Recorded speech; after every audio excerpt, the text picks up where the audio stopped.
Hello students, अगर आपने हमारा चैनल अभी तक सब्सक्राइब नहीं किया है तो सब्सक्राइब कीजिए और बेल आइकन पर क्लिक कीजिए लेटेस्ट वीडियो सबसे पहले देखने के लिए। स्टूडेंट, लास्ट वीडियो में हमने अब यही कैलकुलेशन किया था, determining amount payable to executor. हम अब इसकी कुछ एडवांस प्रॉब्लम भी लेके चलेंगे। ओके, कि हमें अपने डिसीज पार्टनर के एग्जीक्यूटर को टोटल कितना अमाउंट पेबल है वो हम कैलकुलेट करेंगे with the help of this problem. X, Y and Z, there are three partners who are sharing profit in the ratio of 2:2:5. ये इनकी बैलेंस शीट है, ठीक। बैलेंस शीट में गिवन ये प्रॉफिट एंड लॉस हमें क्या indication दे रहा है कि ये हमारा लास्ट ईयर का 31 मार्च 2020 का लॉस है, लॉस, ठीक। These are the capital, general reserve, this is whole liabilities and assets. Now, Y died on 30th June. इसका मतलब अप्रैल, मई, जून, आफ्टर 3 मंथ, मतलब फाइनेंशियल ईयर स्टार्ट होने के 3 महीने बाद Y की डेथ हो जाती है। और हमारी पार्टनरशिप डीड क्या क्या उसे दे रही है? Goodwill is valued 2 times for the average profit of the past 5 years. The profit 2019, 18, 17, 16. पिछले 4 सालों का प्रॉफिट हमें गिवन है, these are the profit, but goodwill is valued 2 times of the average profit of last 5 years. So where is the 5th year profit? Here only 4-year profits are given, you can see 19, 18, 17, 16. So where is the 5th year profit? So student, 5th year profit is given in the balance sheet. You can see this is 2020. This is the recent past year. These are also the past, but this is the recent past year, which is हमारे partner की death होती है 30 जून 2020. तो हमारा जो recent past year है वो है 31 मार्च 2020. तो ये हमें लॉस बता रहा है, तो 5th year हमारा लॉस इंडिकेट कर रहा है। तो while calculating goodwill हम इस पॉइंट का ध्यान रखेंगे। Next, Y's share of profit and loss from 1st April till this date that was to be calculated on the basis of previous year. और हमें जो उसको share of profit and loss देना है बच्चों, वो देना है प्रीवियस ईयर के बेस पर। And previous year, these are also previous year, but हमारा रिसेंट प्रीवियस ईयर है ये, जो कि लॉस है। तो अब आपको उसे लॉस में ही शेयर देना होगा। उसका जो अमाउंट हम कैलकुलेट करेंगे वहां ये P&L सस्पेंस उसे लॉस के बेस पर आएगा। Definitely we will calculate. Now इसमें आपको क्या कैलकुलेट करना है? The amount payable to Y as executor. Now the solution, इसमें हम इसका जो टोटल हमें ड्यूज निकालना है हमें डिसीज पार्टनर का, तो स्टूडेंट हम सबसे पहले इनके वर्किंग नोट डिस्कस करेंगे और सेपरेटली सारे पॉइंट कैलकुलेट करेंगे। तो पहले हम आते हैं गुडविल पर। Goodwill is valued 2 times of the average profit of past 5 years. तो हमने पिछले 5 सालों के प्रॉफिट हमने ले लिए, जिसमें से 4-year profits are given in this adjustment and 5th year loss it is given in the balance sheet, asset side. This is loss. तो ये हमने यहाँ पर लेस कर दिया। Average profit निकल कर आया 60,000 and goodwill of the firm आ जाएगी 60,000 into 2, क्योंकि 2 times of the average profit है ना, तो हमने एवरेज प्रॉफिट को ट्वाइस कर दिया। ये आ गया 1,20,000. This is the goodwill of the firm. Now we will calculate Y share of goodwill. Y की डेट हुई है तो हम Y का शेयर पुट करेंगे इस 1,20,000 पर, which is 2/5. You can see 2/5. This is the ratio. तो this is the 48,000. ये हमारे Y की शेयर गुडविल है, which is contributed by X and Z in their gaining ratio. In that is 2:1. That is 2:1. हमने ये ratio contribute किया। Second, general reserve. General reserve given है liability side में 30,000 का, इसमें सिंपली 2/5 Y का शेयर है, तो 12,000 जनरल रिजर्व भी Y को दिया जाएगा। ओके, अब हम नेक्स्ट पॉइंट डिस्कस करेंगे अभी इसके। Now third point, student, death के समय हमारी बैलेंस शीट में अगर कोई अनडिस्ट्रीब्यूटेड प्रॉफिट होता है, प्रॉफिट एंड लॉस होता है, इधर लायबिलिटी साइड और एसेट साइड, वो हमें डिस्ट्रीब्यूट करना होता है eight the time of reconstitution. यहां पर भी that is also the situation of reconstitution, और ये पॉइंट हर रिकॉन्स्टिट्यूशन में अप्लाई होता है, whether it is change in profit, addition, retirement, same in death also। अगर बैलेंस शीट में कोई प्रॉफिट एंड लॉस गिवन है लायबिलिटी साइड में या एसेट साइड में, तो हमें इसे राइट ऑफ करना पड़ेगा, खत्म करना पड़ेगा इसका आकार। तो profit and loss, undistributed profit loss, किस प्रॉफिट की बात कर रहे हैं, लॉस की बात कर रहे हैं, ये वाली 1,60,000 इंटू 2/5, जो हमारा डिसीज पार्टनर का शेयर है 64,000। क्योंकि ये लॉस है, क्योंकि ये लॉस है, इसलिए ये कैपिटल अकाउंट के डेबिट साइड में लिखा जाएगा, वाइस कैपिटल अकाउंट के debit side. Now next, share in profit and loss. अब ये करंट ईयर की बात कर रहे हैं। कौन से करंट ईयर की बात कर रहे हैं? जिसमें पार्टनर की डेथ हुई है, 1 अप्रैल टू 30 जून वाले प्रॉफिट की बात कर रहे हैं। तो स्टूडेंट की दूसरी एडजस्टमेंट हमारी क्या डिस्क्राइब कर रही है कि उसे करंट ईयर का profit till the date of death किस बेस पर दिया जाएगा? प्रीवियस ईयर के profit and loss, previous year. But unfortunately previous year में हमें प्रॉफिट नहीं हुआ, लॉस हुआ है। यहां बच्चों को कंफ्यूजन हो जाएगा कि हम इस 160 को 2 बार ले रहे हैं, तो आप समझे ये 160 as undistributed profit and loss की तरह ले रहे हैं, और अब ये यहां पर 160 हम करंट ईयर के प्रॉफिट के बेस की तरह ले रहे हैं, क्योंकि हमें करंट ईयर का प्रॉफिट प्रीवियस ईयर के बेस पर देना है, और प्रीवियस ईयर में लॉस था। तो हमने लिखा previous year profit loss time and profit share 160,000 3/12 जो टाइम फैक्टर है, एंड 2/5 जो उसका प्रॉफिट शेयर है, तो उसका आ जाएगा 16,000। देखो इस पे मैंने ब्रैकेट लगाया है, ये भी डेबिट साइड में जाएगा, इस पर भी ब्रैकेट लगाया है, that is also right on the debit side of Y's capital account. और आप एंट्री भी देख सकते हैं, Y's capital account debit to P&L suspense account, ठीक है। Now the final, after calculating all the working note, all the points separately, अब हम निकालेंगे the amount payable to wise executor। हमें टोटल कितना अमाउंट देना है, that we will calculate।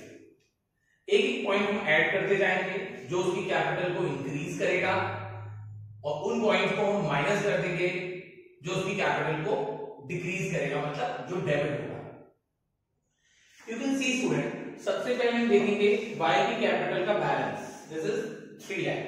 सबसे पहले कैपिटल, फिर कैपिटल में हमने जनरल रिजर्व निकाला 12,000, वो हमने ऐड कर दिया क्योंकि वो कैपिटल के क्रेडिट में जा रहा है। 48,000 गुडविल, जिसे X और Z ने कॉम्पनसेट किया था अपने 2:1 में, पर इसको पूरा 48,000 मिलेगा Y को, तो इसमें क्रेडिट कर दिया, ऐड कर दिया। फिर हम बात करें 64,000 P&L की, दैट अनडिस्ट्रीब्यूटेड प्रॉफिट, इसको हमें कैपिटल अकाउंट के डेबिट में लिखना है, इसलिए माइनस हो जाएगा। सेम वे हमारा जो करंट ईयर का प्रॉफिट है till the date of death, that is also based on a loss of previous year, वो भी कैपिटल अकाउंट के डेबिट साइड में लिखा जाएगा,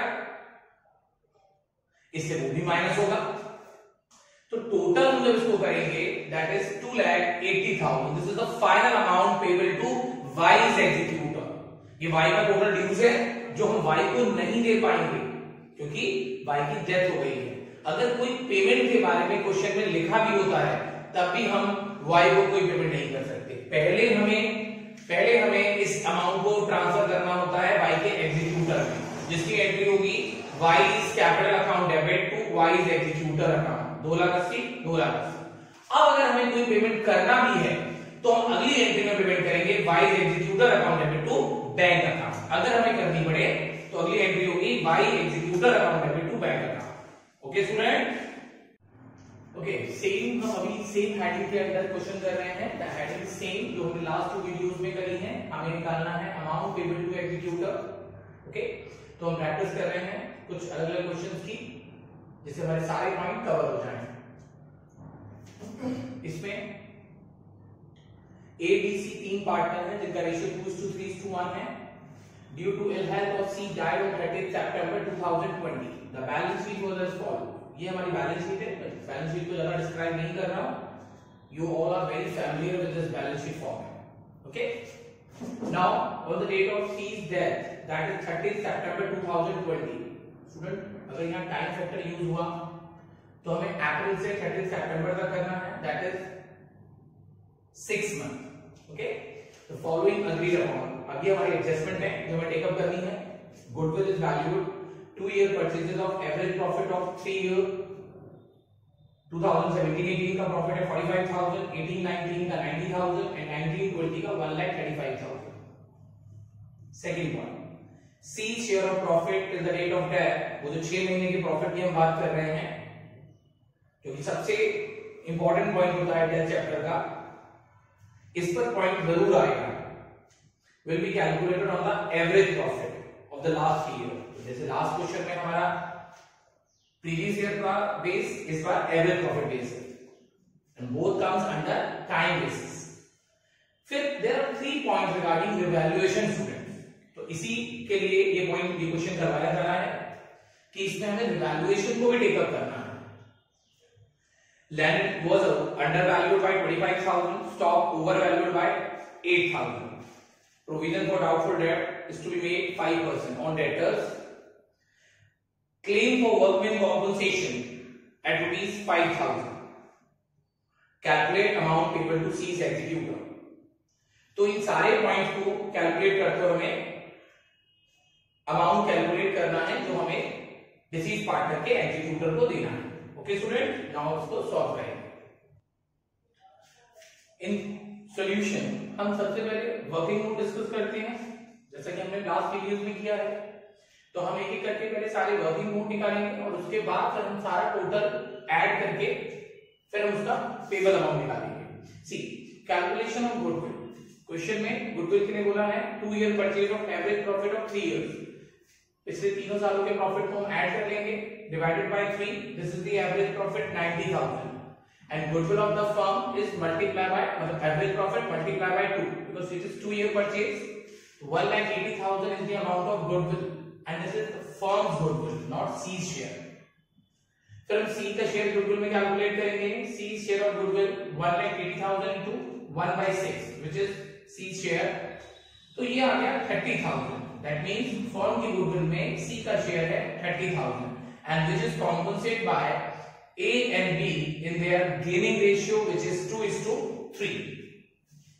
Next working note regarding workmen compensation reserve. You can see in the liability side there is a workmen compensation reserve 20,000 and there is one adjustment regarding workmen compensation reserve, the last adjustment. According to last adjustment there is a claim against workmen compensation. So before distributing this reserve we have to adjust this claim amount. हमें इस 5,000 रुपए के claim amount को adjust करना होगा. तो 20,000 में से मैंने पहले 5,000 लेस कर दिए, 15,000 का 1/6. This is the share of C in workmen compensation reserve. ठीक है. सो दो अमाउंट हमने कैलकुलेट कर लिए सी के, एक 30,000 की गुडविल और 2,500 का वर्कमैन कॉम्पनसेशन रिजर्व. अब हम डिस्कस करेंगे next working note. Next working note, third working note, that is C share of profit till the date of death. अब हम उस करंट ईयर के प्रॉफिट की बात कर रहे हैं जिस करंट ईयर में पार्टनर की डेथ हुई 30 सितंबर में. तो 1 अप्रैल से 30 सितंबर का प्रॉफिट हमें क्या सेट किया गया है? एवरेज प्रॉफिट के बेस पर निकालना है. Average profit of last 3 year के बेस पर निकालना है. तो average profit into time into profit share. Student हमें एवरेज प्रॉफिट लेना है that is same last 3 years which we have already calculated at the time of calculation of goodwill. जब goodwill का कैलकुलेशन हमने किया था तो वो भी हमारा 3 ईयर एवरेज प्रॉफिट के बेस पर था. तो हम एवरेज प्रॉफिट कैलकुलेट कर चुके हैं 90,000. सो हम दोबारा इसे कैलकुलेट नहीं करेंगे. 90,000 की एवरेज प्रॉफिट टाइम फैक्टर 6/12 है, अप्रैल टू 30 सितंबर एंड 1/6 ये हमारे सी का प्रॉफिट शेयरिंग रेशियो है. तो हमारा टोटल आ जाता है 7,500, जिसे हम किस नाम से लिखते हैं, प्रॉफिट एंड लॉस सस्पेंस के नाम से लिखते हैं। और ये प्रॉफिट है, ये क्रेडिट साइड में जाएगा सी के कैपिटल अकाउंट में। ओके, अब इस क्वेश्चन में एक नया पॉइंट आया रिवैल्यूएशन को लेकर। अब तक हमने जितने भी क्वेश्चन किए उस पर रिवैल्यूएशन का पॉइंट नहीं आया था। तो मेरा कहने का मतलब ये है कि डेट के क्वेश्चन में भी आपसे रिवैल्यूएशन बनवाया जा सकता है। तो आप एडजस्टमेंट देखें, पर मैं इसको वर्किंग नोट की तरह क्यों बना रहा हूं, क्योंकि आपसे इंस्ट्रक्ट नहीं किया गया है रिवैल्यूएशन अकाउंट बनाने को, आपसे सिर्फ मांगा गया है that amount payable to C executor. तो हमने रिवैल्यूएशन को भी एक वर्किंग नोट की तरह बनाया। तो हम रिवैल्यूएशन को ड्रॉ करेंगे एज पर द इंस्ट्रक्शन, जो हमें इंस्ट्रक्शन गिवन है, एडजस्टमेंट गिवन है। पहला, land was under valued bye 25,000। Land हमारी जो एसेट्स है वो 25,000 से अंडर वैल्यू है, तो आपको क्या करना होगा, उसे 25,000 से बढ़ाना होगा। और अगर हम अपनी किसी एसेट को बढ़ाते हैं दैट इज योर प्रॉफिट, और प्रॉफिट लिखा जाता है रिवैल्यूएशन अकाउंट के क्रेडिट साइड में। ये हो गया by land 25,000। Next, stock over valued bye 8,000। आपका जो स्टॉक का एसेट्स है वो जो बैलेंस शीट में गिवन है ये ऑलरेडी 8,000 से ओवर वैल्यू है। ओवर वैल्यू मतलब ज्यादा है, तो आप उसे सही करने के लिए क्या करेंगे, स्टॉक को 8,000 से रिड्यूस कर देंगे। तो ये हो जाएगा to stock 8,000। Now next, that is very important adjustment, mostly सभी क्वेश्चन में होती है रिवैल्यूएशन के। Provision for doubtful debt is to be made 5% on debtors. So this 5% will calculate on the amount 3 lakh बच्चों, ना कि 290 पर। 3 लाख पर अगर आपने 5% कैलकुलेट किया तो ये आएगा 15,000। 15,000 में से 10,000 ऑलरेडी हमारा प्रोविजन बन चुका है, तो आपको फर्दर कितने का प्रोविजन और बनाना है, सिर्फ 5,000। तो ये आपको रिवैल्यूएशन के डेबिट साइड पर लिखना है।